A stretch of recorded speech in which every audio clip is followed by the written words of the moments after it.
यदि आप हमारे वीडियो को सोशल मीडिया पर उपयोग करना चाहते हैं तो आप इसका उपयोग कर सकते हैं। हमें कोई समस्या नहीं है। हमारे नोबल ऑफ किंग चैनल को सब्सक्राइब करें और लाइक करें, शेयर करें। दक्ष ने अपना सिर हिलाया जैसे कि वह उसकी बातों से सहमत हो। ये कौशल निश्चित रूप से शक्तिशाली था। वास्तव में यह अब तक का सबसे शक्तिशाली कौशल था। मैं इसका उपयोग तब तक नहीं करूंगा जब तक मुझे इसकी बिल्कुल आवश्यकता न हो, दक्ष ने मासूमियत से मुस्कुराते हुए म्यू यून से कहा। अल्पविराम। उसने स्प्रॉल म्यू यून को वापस दे दिया और आखिरी स्प्रॉल का इंतजार करने लगा। म्यू यून ने मुस्कुराते हुए स्प्रॉल को वापस अपनी स्टोरेज रिंग में रखा और दूसरा स्प्रॉल निकाला।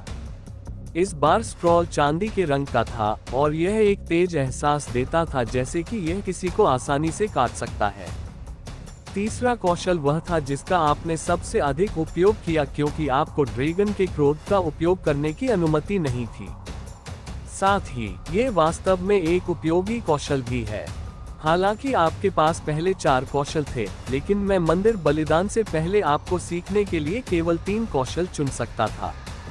ड्रैगन का क्रोध और साधना कौशल 2 पक्के विकल्प थे, लेकिन मुझे ये तय करने से पहले काफी सोचना पड़ा कि तीसरा कौन सा कौशल होना चाहिए। भूत राजा का मौसम या वज्र की तलवार कला। चूंकि आपको वज्र की तलवार कला का उपयोग करना पसंद था, इसलिए मैंने इसे चुना। यहाँ म्यू यून ने दक्ष को तीसरा स्प्रॉल दिया। दक्ष ने उसके हाथ से स्प्रॉल ले लिया, लेकिन जैसे ही उसने उसे छुआ, उसके दिल में उथल पुथल मच गई, जैसे उसकी तलवार की मंशा बाहर आने के लिए दहाड़ रही हो। दक्ष ने स्प्रॉल खोलते समय अपनी तलवार की आभा को मुश्किल से नियंत्रित किया। जैसे ही स्प्रॉल खुला, दक्ष ने खुद को फिर से एक अलग जगह पर पाया। इस बार ऐसा लग रहा था जैसे वह किसी पहाड़ की तलहटी में है और हर जगह तलवारें बिखरी हुई हैं। सारी तलवारें पहाड़ में ही लगी हुई थीं। वज्र की तलवार कला। ये कौशल पृथ्वी पर क्या कर रहा है? जून ने दक्ष के सामने आते ही कहा। तुम इस कौशल को जानते हो? दक्ष ने जून की ओर देखते हुए पूछा। बेशक, मुझे पता है। अमर दुनिया में यह एक बहुत शक्तिशाली कौशल है। जिस व्यक्ति के पास ये कौशल था, वह अमर दुनिया के एक शहर का अधिपति था। वह एक भयानक अस्तित्व था जिसने शहर के हर अमर को भयभीत कर दिया था। हालांकि उस व्यक्ति के पास कई कौशल थे, लेकिन वह वज्र की तलवार कला के लिए जाना जाता था जिसे उसने बनाया था। वह गोल्डन घोस्ट सिटी का वज्र राजा था, जुन ने समझाया। तुम सिर्फ इस हुनर से उस व्यक्ति और उस शहर के बारे में कैसे जानते हो? मुझे लगता है कि तुम उस व्यक्ति से पहले भी मिल चुके हो, शायद जब तुम तियान शेन के साथ थे। मैं उस आदमी के चरित्र को पहले से ही जानता हूँ। इस बात की बहुत अधिक संभावना है कि तियान शेन ने तुम्हारे लिए उस व्यक्ति से लड़ाई की हो ताकि तुम कह सको कि वज्र राजा शक्तिशाली था। दक्ष ने अपने चेहरे पर एक विचारशील भाव के साथ अपना हाथ अपनी थोड़ी पर रखते हुए कहा। तुम तियान शेन को क्या समझते हो? वो कोई युद्ध कौशल्य वाला व्यक्ति नहीं है जो हर शक्तिशाली व्यक्ति को हरा दे। हालांकि इस अवसर पर तुम सही हो। उस व्यक्ति ने वज्र राजा से युद्ध किया था। वज्र राजा का वध सबके सामने किया गया था। इसलिए यह आश्चर्य की बात है कि इस कौशल ने फिर से अपना चेहरा कैसे दिखाया, वह भी नश्वर दुनिया में। मरे हुए लोग कौशल साझा नहीं कर सकते। यहाँ क्या हो रहा है? जुन ने भौहें सिकोड़ते हुए कहा। क्या तुम भूल रहे हो? म्यू ली के पिता ऐसे व्यक्ति हैं जो ड्रैगन्स के कौशल पर भी अपना हाथ रख सकते हैं।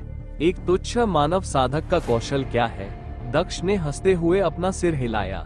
वैसे मुझे इस कौशल के बारे में और बताओ। ये कौशल एक तलवार कौशल है, जैसा कि नाम से पता चलता है।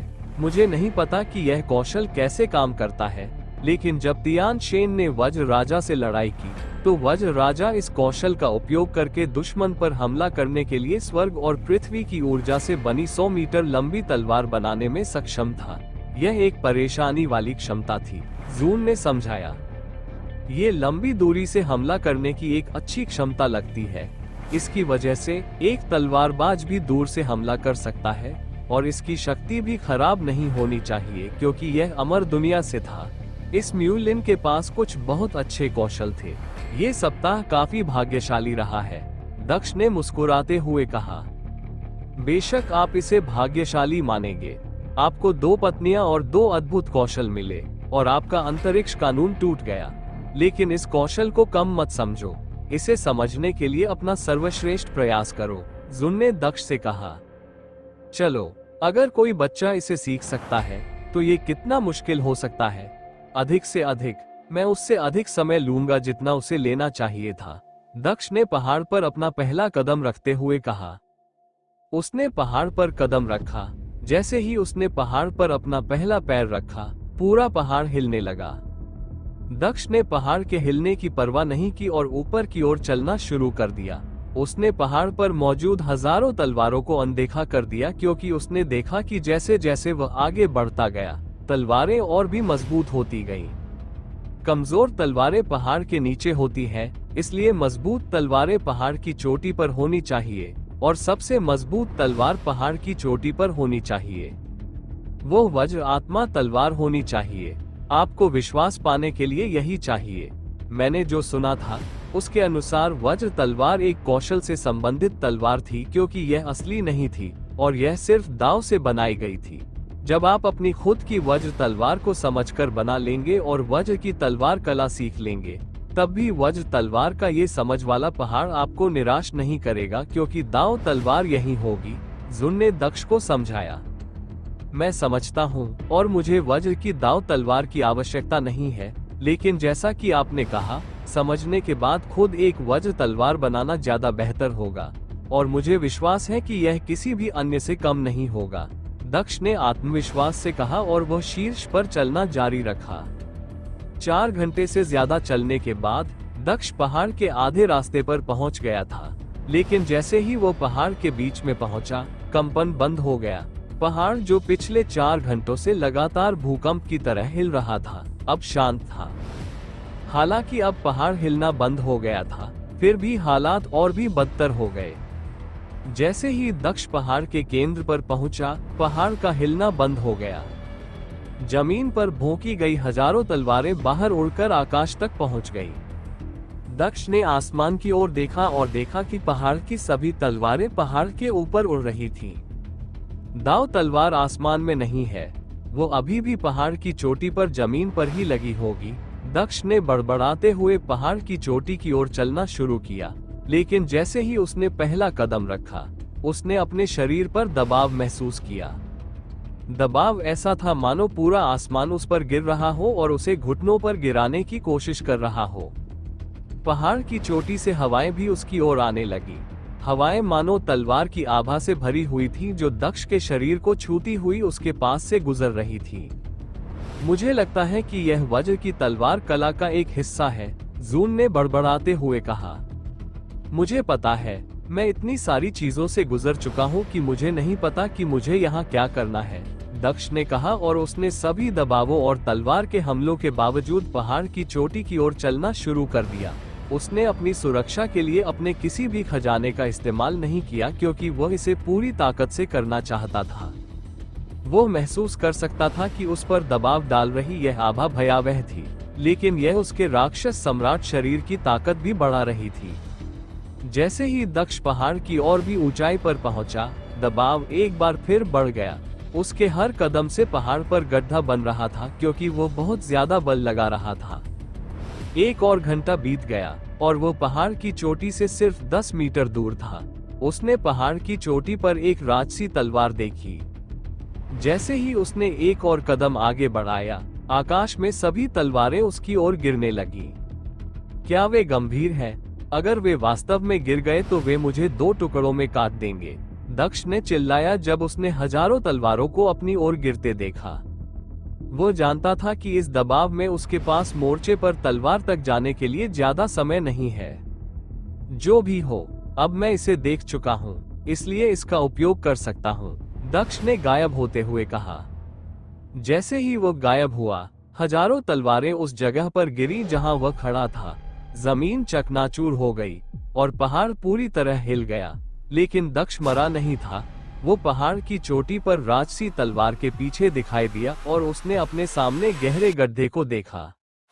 खेल बहुत हो गया, मुझे अपने रहस्य बताओ वज्र राजा, दक्ष ने वज्र की दाव तलवार को पकड़ते हुए कहा, जिसे पहाड़ की चोटी के केंद्र में मारा गया था। तलवार ऐसी लग रही थी जैसे वो असली सामग्री से नहीं बनी हो। ये कुछ हद तक भ्रामक थी और केवल क्यूई से बनी हुई लग रही थी। दक्ष ने तलवार को बाहर निकालने के लिए उसकी मूठ को छुआ, लेकिन जैसे ही उसने तलवार की मूठ को छुआ, उसके दिमाग में सूचनाओं का सैलाब उमड़ पड़ा। उसका दिमाग वज्र की तलवार कला के बारे में सूचनाओं से भर गया था। वो वज्र तलवार पर हाथ रखे हुए काफी देर तक शून्य भाव से खड़ा रहा, जब तक कि सूचनाओं का प्रवाह बंद नहीं हो गया। दक्ष तुरंत ध्यान की मुद्रा में बैठ गया और उसने जो कुछ सीखा था उसे समझना शुरू कर दिया। जैसे ही दक्ष बैठा, उसके सामने रखी वज्र राजा की दांव तलवार गायब हो गई, लेकिन उसने ध्यान नहीं दिया क्योंकि उसकी आंखें बंद थीं। काफी देर के बाद दक्ष ने मुस्कुराते हुए अपनी आंखें खोली। अद्भुत कौशल, उन्होंने मुस्कुराते हुए प्रशंसा की। जिसने भी यह कौशल बनाया है, उसका कानून और प्रकृति की विभिन्न शक्तियों के साथ बहुत अच्छा तालमेल था। दक्ष खड़ा हुआ और उसने देखा कि विश्व पर्वत गायब हो गया है, जैसे कि उसका उद्देश्य पूरा हो गया हो। दक्ष ने अपनी आंखें खोली और देखा कि म्यू यून उसके सामने बैठा है। इस बार इसमें कितने दिन लगे? उसने मु यून से आंखें खोलते हुए पूछा। ये तीसरा दिन है, मु यून ने उत्तर दिया। तीसरे दिन? क्या इसका मतलब यह नहीं है कि मंदिर में बलिदान आज है? दक्ष ने आश्चर्य से कहा। यह आज है, म्यू यून ने अपना सिर हिलाया। तो क्या मैं देर से आ रहा हूँ? क्या मैं अभी भी भाग ले सकता हूँ? दक्ष ने उसकी ओर देखते हुए पूछा। आप अभी भी भाग ले सकते हैं। आपको संप्रदाय गुरु की ओर से कुछ विशेषाधिकार प्राप्त है। आप तब तक भाग ले सकते हैं जब तक आप सही समय पर वहां पहुंच जाते हैं। जहां तक पंजीकरण और अन्य चीजों का सवाल है, वो पहले ही पूरी हो चुकी है, म्यू यून ने दक्ष से कहा। फिर भी मैं ये फिर से पूछती हूँ, क्या आप इसमें भाग लेने जा रहे हैं? यदि आप नहीं चाहते हैं तो आप इसे छोड़ सकते हैं। मैं उन्हें बता दूंगी कि जब आप अपने कौशल को समझ रहे थे तब आप देर से आए थे। मैं आपके जीवन के विकल्पों को मजबूर नहीं करना चाहती, इसलिए मैं यह निर्णय आप पर छोड़ती हूँ, उसने कहा। तुम्हें मेरे लिए झूठ बोलने की जरूरत नहीं है। मैंने पहले ही तय कर लिया है कि मैं इसमें भाग लूंगा, दक्ष ने सिर हिलाते हुए कहा। मैं भी इसे जीतूंगा। म्यू यून ने अपना सिर हिलाया और धीरे से दक्ष के गालों को रगड़ने लगी। उसने उससे समझ की पुस्तक ले ली और उसे अपने भंडारण रिंग में रख लिया और कुछ और निकाल लाए। ठीक है, तो इसे ले लो। जब तुम मंदिर में बलिदान के लिए जाओ तो इसे मत उतारना, उसने दक्ष को एक हार देते हुए कहा। ये हार क्या है? दक्ष ने दिलचस्प दिखने वाले हार को देखते हुए पूछा। यह मंदिर के स्वामी का हार है। इसे पहनो और उतारो मत। ये तुम्हारी आत्मा की रक्षा करेगा ताकि अगर मंदिर में बलि के दौरान तुम्हारे साथ कुछ हो जाए तो हम तुम्हें जीवन देने वाली गोलियों का उपयोग करके वापस जीवित कर सके, उसने दक्ष से कहा। ओह, रुआन यी ने कहा था कि मंदिर में बलिदान के दौरान मरने वाले लोगों को जीवन देने वाली गोली से भी वापस नहीं लाया जा सकता क्योंकि उनकी आत्मा तुरंत नष्ट हो जाती है। मुझे लगता है कि यह हार एक खजाना है जो आत्मा की रक्षा करता है। मंदिर के मास्टर की कलाकृति हम दिलचस्प है। दक्ष ने इसे पहनने से पहले कुछ पल के लिए हार को देखा। अच्छा, वो औषधि स्नान कर लो और फिर हम चले जाएंगे। तुम्हारे शरीर को औषधीय जड़ी बूटियों से पोषित हुए काफी समय हो गया है, म्यू यून ने दक्ष से कहा और फिर वो उठकर कमरे से बाहर चली गई। दक्ष भी उठ खड़ा हुआ। वो बाथरूम में गया और दुर्लभ औषधीय जड़ी बूटियों से भरे बाथटब में लेट गया। इस तरह का जीवन बुरा नहीं है। एक सामान्य घर ढूंढना, परिवार के साथ शांति से रहना। कभी कभी मुझे उन लोगों से ईर्ष्या होती है जो इस तरह का शांतिपूर्ण जीवन जी पाते हैं, दक्ष ने आह भरते हुए सोचा। ऐसा इसलिए है क्योंकि उनके पास महत्वाकांक्षाएं नहीं है। वे जीवन और मृत्यु से बंधे हुए हैं। वे अपने भाग्य से लड़ने की कोशिश नहीं करते, इसलिए भाग्य उन्हें उनके तुच्छ जीवन के साथ छोड़ देता है। वे किसी भी चीज के लायक नहीं है। दूसरी ओर, आप इस ब्रह्मांड में मुख्य खिलाड़ी हैं। कोई ऐसा व्यक्ति जो ब्रह्मांड के नीचे से लेकर ऊपर तक सब कुछ खतरे में डाल सकता है यदि आप अपनी पूरी क्षमता तक पहुंचते हैं। शायद तब आप कर सकते हैं, जुन ने दक्ष को जवाब दिया, लेकिन बीच में ही रुक गया। तो फिर मैं क्या कर सकता हूँ? दक्ष ने पूछा। कुछ नहीं, तो तुमने वज्र की तलवार कला को समझ लिया है? उसने दक्ष से पूछा। वास्तव में नहीं, मुझे इसका ज्ञान है और इसकी समझ है, लेकिन ये संपूर्ण नहीं है। मुझे इसे प्राप्त करने और वज्र की तलवार कला का उपयोग करने के लिए वज्र तलवार बनाने में समय लगेगा। दक्ष ने अपना सिर हिलाते हुए कहा। मेरे पास एक सवाल है, तुम भूत मंदिर बलिदान में क्यों भाग ले रहे हो? क्या तुम अपने पिता के बारे में पता लगाने के लिए यहाँ नहीं आए हो? इस पर समय क्यों बर्बाद कर रहे हो? जुन ने उससे पूछा। क्या तुम उस स्थान में प्रवेश करने के लिए पुरस्कार स्वरूप ऐसा कर रहे हो? जुन ने दक्ष से पूछा। सच, मैं भी वहां जाने की योजना बना रहा हूँ। वह रहस्यमयी जगह जिसके लिए भूत मंदिर भी लालायित रहता है। वहां जरूर कुछ होगा। दक्ष ने आंखें बंद करते हुए कहा। तुम्हें पता है कि अगर तुम मर गए तो कितनी परेशानी होगी, है ना? तुम्हारी पहचान उजागर हो जाएगी और वे तुम्हें पुनर्जीवित नहीं कर पाएंगे। सब कुछ खत्म हो जाएगा, जुन ने कहा। मुझे पता है और इसीलिए मैं मरने की योजना नहीं बना रहा हूँ। यह एक ऐसा अवसर है जिसे मैं नहीं छोड़ सकता, क्योंकि मुझे लग रहा है कि निकट भविष्य में कुछ बहुत बड़ा होने वाला है। इस अन्वेषण से संबंधित कुछ ऐसा लगता है जैसे मेरे शरीर का खून बेचैन हो रहा है। कुछ बड़ा होने वाला है और मैं इसे खोना नहीं चाहता। इसके अलावा इससे मुझे मंदिर के पुजारियों के करीब आने का भी मौका मिलेगा। दक्ष ने अपना सिर हिलाते हुए कहा। तुम्हें क्यों लगता है कि यहाँ कुछ बड़ा होने वाला है? मुझे भी कुछ महसूस क्यों नहीं हो रहा? जुन ने भौहें सिकोड़ते हुए कहा। मुझे नहीं पता, लेकिन अगर यह मेरे खून को इतना बेचैन करने के लिए पर्याप्त है तो ये रक्तरेखा या इसकी उत्पत्ति से संबंधित कुछ होना चाहिए। शायद मुझे इस रक्तरेखा के पूर्वज की कुछ कलाकृतियां मिल जाएं। ये बहुत अच्छा होगा, दक्ष ने कहा। ब्लडलाइन मास्टर से संबंधित कुछ, जुन ने कहा, जैसे उसकी भौहें गहरी हो गई। क्या यहाँ वास्तव में कुछ हो सकता है? मुझे आशा है कि यह एक अच्छी चीज है, जुन ने अपना सिर हिलाते हुए कहा। मुझे नहीं पता कि यह अच्छी बात है या नहीं।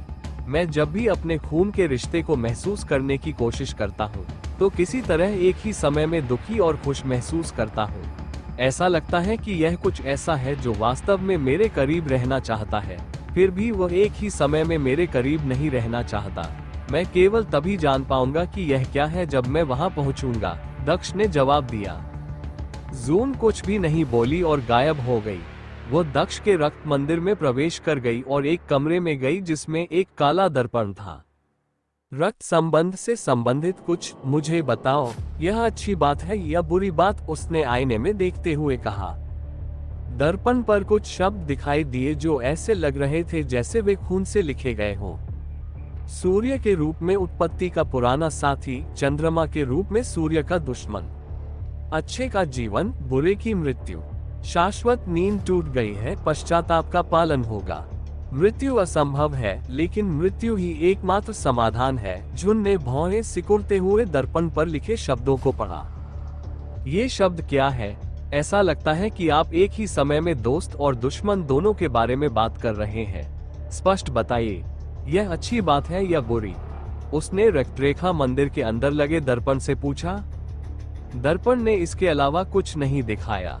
आह, तुम नहीं बता पाओगी। यहाँ तक कि रक्तरेखा भी मूल के बारे में नहीं बता सकती। मैं उसे रोकने की उम्मीद कर रही थी अगर यह एक बुरी बात थी, लेकिन मुझे ये भी नहीं पता कि यह क्या है। मुझे उम्मीद है कि यह उसके लिए बुरा नहीं होगा। जुन ने आह भरी क्योंकि उसे एहसास हुआ कि उसे उसके जवाब नहीं मिलने वाले थे। वो कमरे से बाहर चली गई और दरवाजा बंद कर लिया। जब वो चली गई तो दर्पण में और भी शब्द दिखाई दिए। शब्द थे, क्या मूल ने सूर्य को धोखा दिया या सूर्य ने मूल को धोखा दिया? मृत्यु अच्छी है या बुरी? क्या पश्चाताप होगा? मूल की संतान द्वारा सूर्य की सजा तोड़ी जाएगी? शाश्वत न्याय या अंत? तारांकन तारांकन तारांकन तारांकन। दक्ष बाथटब से बाहर निकला और कपड़े पहनकर बाथरूम से बाहर चला गया। वो म्यू यून से मिला, लेकिन जैसे ही वो जाने की बात करने वाला था, आंगन का दरवाजा खुल गया। मु यून, तुम आ रहे हो या नहीं? मंदिर में बलि 1 घंटे में शुरू होने वाली है। क्या वो अभी तक नहीं उठा? रुआन यू आंगन में घुसी। उसने एक खूबसूरत नीली पोशाक पहन रखी थी जो उसके पूरे शरीर को ढक रही थी। वो रुक गई जब उसने म्यू यू और दक्ष को अपने सामने खड़े देखा। हम बस निकलने ही वाले थे। वो उठकर तैयार हो गया। म्यू यून ने रुआन यी से कहा। अच्छा, चलो फिर चलते हैं, रुआन यी ने म्यू यू से कहा। वे सभी प्रांगण से बाहर निकले और म्यू यू के उड़ने वाले जानवर पर सवार हो गए, जो उन्हें निकटतम टेलीपोर्टेशन पोर्टल तक ले गया। यह 19वीं मंजिल का द्वार होना चाहिए, तो यहीं पर मौत का हॉल है, दक्ष ने सोचा, क्योंकि उसने टेलीपोर्टेशन द्वार को पहचान लिया था। उन्होंने म्यू यू और रुआन यी के साथ टेलीपोर्टेशन पोर्टल पर कदम रखा और 20वीं मंजिल पर टेलीपोर्ट हो गए। क्या दक्ष 20वीं मंजिल पर पहुंचा तो उसे आश्चर्य हुआ, क्योंकि उसने अपने सामने एक बड़ा महल जैसा स्थान देखा जो इस मंजिल के 90% से अधिक क्षेत्र को कवर करता था। उस महल के प्रवेश द्वार के पास बहुत सारे लोग खड़े थे। वहां हजारों शिष्य थे, लेकिन वह जानता था कि उनमें से ज्यादातर लोग परीक्षणों में भाग नहीं लेने वाले थे। यहाँ ज्यादातर लोग दर्शक थे, क्योंकि शिष्यों को पढ़ाने वाले प्रत्येक एल्डर को केवल 2 लोगों को चुनने की अनुमति थी। उसने वहां मी लाओ को भी देखा। वो वही लड़की थी जिसने म्यू लिन को मारा था। उसका चयन नहीं हुआ था, इसलिए वह केवल एक दर्शक के रूप में यहाँ थी। वह अपनी बड़ी बहन मी यिन के पास खड़ी थी। वहाँ एक युवक और एक महिला बुजुर्ग भी थी जो उनके पास खड़ी थी। दक्ष ने भी बहुत से बुजुर्गों को पास में खड़े देखा, जिनके साथ संभवतः उनकी कक्षा के लोग थे। जैसे ही म्यू यू, रुआन यी और दक्ष महल के द्वार के पास पहुंचे। ये स्थान मृत्यु का हॉल है। यह वो स्थान होगा जहां मंदिर में बलिदान होगा, म्यू यू ने दक्ष को समझाया। रू शेन ने बुजुर्गों को देखा और उनके पास गया। उसने म्यू यून और रुआन यी का अभिवादन किया। नमस्कार एल्डर, रू शेन ने कहा। रू शेन, तुम यहाँ हो। अच्छा है। जब तुम मंदिर में बलिदान में भाग लो तो अपना सर्वश्रेष्ठ दो, रुआन यी ने रू शेन से कहा और उसने अपना सिर हिलाया। दक्ष रू शेन को जानता था। रू शेन ही वो व्यक्ति थी जिसने दक्ष के साथ चयन पास किया था। उन्होंने ज्यादा बातचीत नहीं की। रू शेन ने भी दक्ष का अभिवादन नहीं किया। एल्डर यी, क्या आप वाकई एल्डर यून के बेटे को इसमें शामिल कर रहे हैं? यदि आप हमारे वीडियो को सोशल मीडिया पर उपयोग करना चाहते हैं, तो आप इसका उपयोग कर सकते हैं। हमें कोई समस्या नहीं है। हमारे नोबल ऑफ किंग चैनल को सब्सक्राइब करें और लाइक करें, शेयर करें। हैं। क्या आपको नहीं लगता कि यह उसके लिए खतरनाक हो सकता है? एक और महिला एल्डर उनके पास आई और रुआन यी और म्यू यून के साथ बातचीत शुरू कर दी। उसे इसकी परवाह क्यों होगी? उसे अपने काम की अधिक चिंता है। मुझे इस बात पर अधिक आश्चर्य है कि एल्डर यून ने इसकी अनुमति दी। एक अन्य एल्डर अपने शिष्यों के साथ आगे आया। वह वही एल्डर थी जिसने मी यिन को पढ़ाया था। वह वही थी जिसका रुआन यी ने अपमान किया था जब उसने मी यिन को किसी महत्वपूर्ण बात के बारे में बात करने के लिए आमंत्रित किया था। वह अभी भी उस बात से नाराज थी। उन्हें एल्डर फू मिन कहा जाता था। एल्डर मिन, आपको अपने काम से मतलब रखना चाहिए और अपनी कक्षा पर ध्यान देना चाहिए। आपको हमारे मामलों में हस्तक्षेप करने की कोई आवश्यकता नहीं है, रुआन यी ने नाराज स्वर में कहा। मैं देखना चाहता हूं कि यदि तुम्हारी मूर्खता के कारण उस बच्चे को कुछ हो गया तो क्या तुम यही लहजा बरकरार रख पाओगे? फू मिन ने नाक भान सिकोड़ते हुए कहा। दक्ष ने देखा कि कोई उसकी ओर देख रहा है। उसने नजर उठाई और मी यिन को देखा, जो उसे घूर रही थी। जैसे ही दक्ष ने मी यिन की ओर देखा, मी याओ ने उसे देख लिया। वह कमीना फिर से बड़ी बहन को घूर रहा है। अपनी यादें भूल जाने के बाद भी वो अभी भी वही बिग्रेल है जो बड़ी बहन को परेशान करता रहता है, उसने बुदबुदाया। ठीक उसी क्षण सभी ने एक आवाज सुनी। सभी बुजुर्गों को निर्देश दिया जाता है कि वे चयनित उम्मीदवारों को मृत्यु के हॉल के अंदर भेजें। मंदिर में बलिदान शुरू होने वाला है, उस आवाज ने कहा और फिर चुप हो गई। आखिरकार समय आ गया है, दक्ष ने महल के दरवाजे की ओर देखते हुए सोचा। जब आप मृत्यु के हॉल में प्रवेश करेंगे तो आप मंदिर के पुजारी से मिलेंगे। वे ही परीक्षणों को संभालेंगे। हम अंदर नहीं जा सकते, इसलिए हम मदद नहीं कर पाएंगे, लेकिन हम बाहर से सब कुछ देख सकते हैं। अंदर सावधान रहें। रुआन यी और अन्य सभी बुजुर्गों ने उन लोगों को समझाना शुरू किया जो इस आयोजन में भाग ले रहे थे। इससे पहले कि वे उन्हें अंदर भेज दे। म्यू यून ने भी दक्ष के कान में कुछ फुसफुसाया, चाहे कुछ भी हो जाए, उस हार को मत उतारना, और मंदिर का पुजारी तुम्हारी जान बचाएगा। तुम्हें बस इतना ही याद रखना है, साथ ही अपना सर्वश्रेष्ठ देना है। अगर तुम अपना पूरा दिल लगा दोगे तो लड़ाई में शायद ही कुछ ऐसा होगा जिसे तुम खत्म न कर सको, म्यू यू ने फुसफुसाते हुए कहा। शुभकामनाएं, उसने उसका सिर सहलाते हुए कहा। दक्ष ने अपना सिर हिलाया और म्यू यून को पीछे छोड़कर महल में प्रवेश किया, जिसे मौत के हॉल के रूप में जाना जाता था। दक्ष ने रु शेन के साथ मृत्यु भवन में प्रवेश किया, जबकि अन्य शिष्य भी 2-2 की टीम में शामिल थे, जिन्हें संबंधित बुजुर्गों द्वारा चुना गया था। जैसे ही वे महल में दाखिल हुए, उन्होंने खुद को एक गोलाकार हॉल में पाया जिसका व्यास 20 मीटर था। जब भाग लेने वाले लोगों की बात आई, तो दक्ष ने उनमें से लगभग 100 लोगों को पहचाना, जिसका मतलब था कि लगभग 50 टीमें थीं। हालांकि यह अभी भी स्पष्ट नहीं था कि ट्रायल टीमों में होने थे या नहीं। ट्रायल एकल सदस्यीय ट्रायल होने चाहिए थे, लेकिन दक्ष ने जो समझा उसके अनुसार अगर अवसर मिले तो एक दूसरे की मदद करने के खिलाफ कोई नियम नहीं थे। जब 100 शिष्य हॉल में खड़े थे, तो दक्ष को ऐसा महसूस हुआ जैसे कोई उसे दुर्भावना से देख रहा है। उसने पीछे देखा और पाया कि मी येन उसकी ओर देख रही थी, लेकिन उसके हाव भाव तटस्थ थे। उसके सामने एक आदमी खड़ा था जो दक्ष को उसकी ओर देखते हुए देखकर उनकी ओर बढ़ने लगा।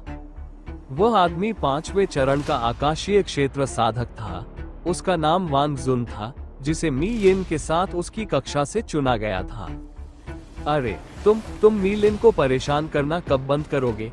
क्या तुम्हें लगता है कि तुम सिर्फ इसलिए कुछ कर सकते हो क्योंकि तुम एक बुजुर्ग के बेटे हो? यह मत भूलो कि संप्रदाय में कई बुजुर्ग हैं। वांग जुन ने दक्ष की ओर अपनी उंगलियां दिखाते हुए कहा। वांग जुन की आवाज ने हॉल में मौजूद सभी लोगों का ध्यान आकर्षित किया और वे दक्ष की ओर देखने लगे। क्या वो किसी लड़की को परेशान करता है? क्या वो लड़की उससे ज्यादा ताकतवर नहीं है? ये सामान्य बात है। वो लड़का एल्डर म्यू का बेटा है, जबकि लड़की एल्डर जैसे उच्च पद पर बैठे किसी व्यक्ति की संतान नहीं है। बेशक वो उस बच्चे को नुकसान नहीं पहुंचा सकती, शायद इसीलिए उस बच्चे ने उसे परेशान करने की हिम्मत की। हा, बहादुर आदमी किसी बात की चिंता नहीं करते। अगर लड़की पसंद है तो उसे ले लो। यही ताकत का नियम है जिसका यहाँ हर कोई पालन करता है, लेकिन ये तभी मान्य है जब आपके पास पर्याप्त ताकत हो।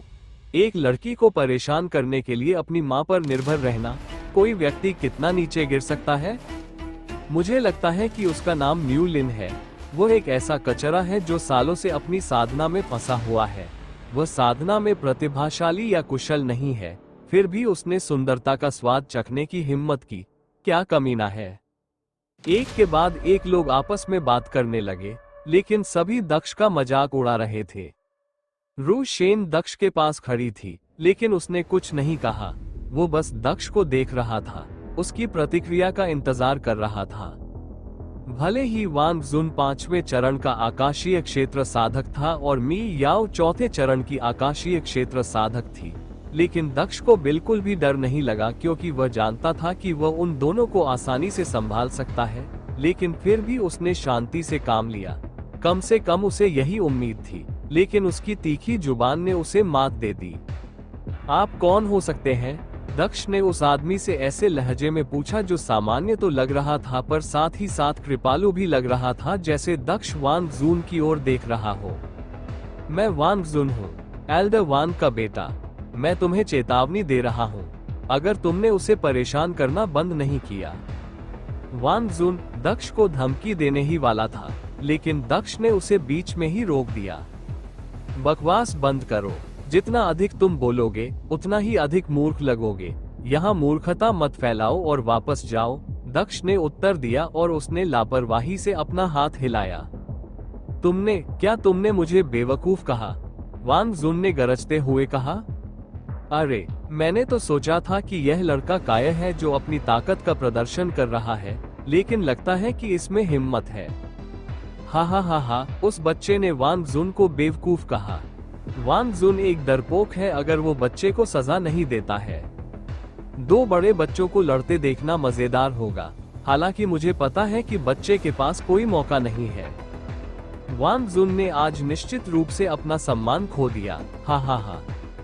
जो लोग इस तमाशे का आनंद ले रहे थे वे हंसने लगे। अगर तुम इन बेवकूफी भरी बातों पर यकीन करना चाहती हो जिनका कोई आधार नहीं है, तो मैं तुम्हें बेवकूफी के अलावा और क्या कह सकता हूँ। मैं उस महिला को क्यों परेशान करूंगा जिसके बारे में तुम बात कर रही हो? क्या तुम ये कह रही हो कि मेरी पसंद भी तुम्हारी तरह खराब है? दक्ष ने व्यंग्यात्मक लहजे में कहा, लेकिन उसने मी यिन की तरफ देखा और पाया कि उसका तटस्थ चेहरा अचानक गुस्से में तमतमा उठा था। तुम कमीने, तुम मरने की फिराक में हो, वांग जुन ने दक्ष पर हमला करते हुए गरजते हुए कहा। चलो बूढ़े आदमी, चुपचाप देखना बंद करो। मुझे पता है कि तुम आखिरी क्षण में सिर्फ दिखावे के लिए हस्तक्षेप करोगे। दक्ष ने सोचा और वो चुपचाप खड़ा रहा और हिला तक नहीं। मृत्यु के भवन में लड़ने की हिम्मत कौन करता है? मृत्यु के भवन में एक भयानक आवाज गूंजी जो मृत्यु से भरा हुआ प्रतीत हो रहा था। वांग जुन का मुक्का दक्ष के चेहरे पर पड़ने वाला था, लेकिन आवाज सुनते ही वह रुक गया। उसकी मुक्का दक्ष के चेहरे से बस कुछ इंच की दूरी पर रुकी। दक्ष ने बिना किसी भाव के पीछे देखा और देखा कि वहां एक बूढ़ा आदमी खड़ा है। मंदिर का पुजारी, एक उच्च स्वर्ग क्षेत्र का साधक, दक्ष ने सोचा जब उसने उस बूढ़े आदमी को देखा जिसकी सफेद दाढ़ी उसकी छाती तक आ रही थी। महायाजक, सभी शिष्यों ने हाथ जोड़कर मंदिर के पुजारी का अभिवादन किया। दक्ष ने भी ऐसा ही किया। मंदिर के पुजारी ने दक्ष की ओर देखा और उसके गले में हार देखा तो वह मुस्कुराया। लड़के ने अपनी प्रतिभा वापस पा ली और मंदिर के पुजारी ने उसे उसका हार दे दिया और उसे भाग लेने की अनुमति दे दी, जिससे पता चलता है कि उसे उस लड़के पर भरोसा है। अगर वो ठीक हो जाता तो शायद इस लड़के के पास यहाँ बाकी सभी की तुलना में सबसे अच्छा मौका होता। दुख की बात है कि उसे कोई याददाश्त नहीं है। इससे उसके लिए मुश्किलें खड़ी हो जाएंगी। मंदिर के पुजारी ने आह भरते हुए सोचा। ठीक है सभी लोग, मंदिर में बलिदान बहुत सरल है। जीतने के लिए आपको बस कमरे में प्रवेश करना है और महल के शीर्ष तक पहुंचने तक आगे बढ़ते रहना है। मंदिर के पुजारी ने सभी को बताया और सामने के दरवाजे की ओर इशारा किया। आप सभी को एक क्रिस्टल दिया जाएगा। जब आपको लगे कि आप इसे और नहीं झेल सकते, तो उस क्रिस्टल को कुचल दे और आपको वापस यहाँ टेलीपोर्ट कर दिया जाएगा। लेकिन एक महत्वपूर्ण बात याद रखें, क्रिस्टल को कुचलने और टेलीपोर्टेशन के बीच 10 सेकंड का विलंब होता है। यदि आप उससे पहले मर जाते हैं, तो आपको पुनर्जीवित नहीं किया जा सकता है। जैसा कि आप सभी जानते हैं, हॉल ऑफ डेथ में मरने वालों को पुनर्जीवित नहीं किया जा सकता है। सामान्य तौर पर, मंदिर के पुजारी ने सभी की ओर देखते हुए कहा। वहाँ एक बक्सा है, क्रिस्टल बक्से के अंदर है। हर कोई एक एक क्रिस्टल ले सकता है, उसने सभी से कहा। शिष्यों ने सिर हिलाकर उस छोटे से डिब्बे की ओर बढ़ना शुरू किया जो उनके पास रखा हुआ था और उन्होंने एक एक क्रिस्टल उठाया। क्रिस्टल हल्के नीले रंग के थे और आकार में षटकोणीय थे। सभी ने क्रिस्टल को सावधानी से अपने पास रख लिया। अब आप अंदर जा सकते हैं, मंदिर के पुजारी ने कहा और उन्हें आगे वाले कमरे में जाने का इशारा किया। दक्ष और अन्य लोग दरवाजे की ओर आगे बढ़े। अन्य शिष्य भी अंदर आने की जल्दी में लग रहे थे, क्योंकि उनमें से अधिकांश दरवाजे की ओर दौड़ रहे थे। दक्ष समझ गया कि वे मानते थे कि अगर वे परीक्षण जल्दी शुरू कर दें तो वे अंतिम बिंदु तक जल्दी पहुंच सकते हैं, लेकिन उसकी सोच अलग थी। इस बात की कोई संभावना नहीं थी कि परीक्षण इतना आसान होने वाला था, इसलिए वह अपनी नियमित गति से आगे बढ़ा। यहाँ तक कि रूशेन भी अंदर आ गया था। दक्ष कमरे में प्रवेश करने वाला आखिरी व्यक्ति था। मुझे लगता है मुझे उस पर भी नजर रखनी होगी। अगर बाकी लोग मर जाते हैं तो वे मर जाएंगे क्योंकि उनकी आत्मा नष्ट हो जाएगी, लेकिन चूंकि उसके पास मंदिर के गुरु का हार है, इसलिए उसकी आत्मा सुरक्षित रहेगी। इसलिए अगर वह मर जाता है तो मुझे समय पर जीवन देने वाली गोली का उपयोग करके उसे पुनर्जीवित करने के लिए वहां मौजूद रहना होगा। मंदिर के पुजारी ने दरवाजे की ओर देखते हुए कहा। जब वे सभी अंदर आ गए तो उसने अपनी उंगलियां चटकाई, क्योंकि उसके सामने एक अर्ध पारदर्शी स्क्रीन प्रकट हुई थी जो उसे दिखा रही थी कि अंदर क्या हो रहा था। कई महलों पर यही बात दर्शाई जा रही थी। मृत्यु भवन के बाहर खड़े लोग स्क्रीन की ओर देख रहे थे, जिस पर भाग लेने वाले सभी शिष्य दिखाई दे रहे थे। मंदिर के पुजारी भी अपने कमरे में ये सब देख रहे थे। मंदिर के अन्य पुजारी भी इस घटना को देख रहे थे।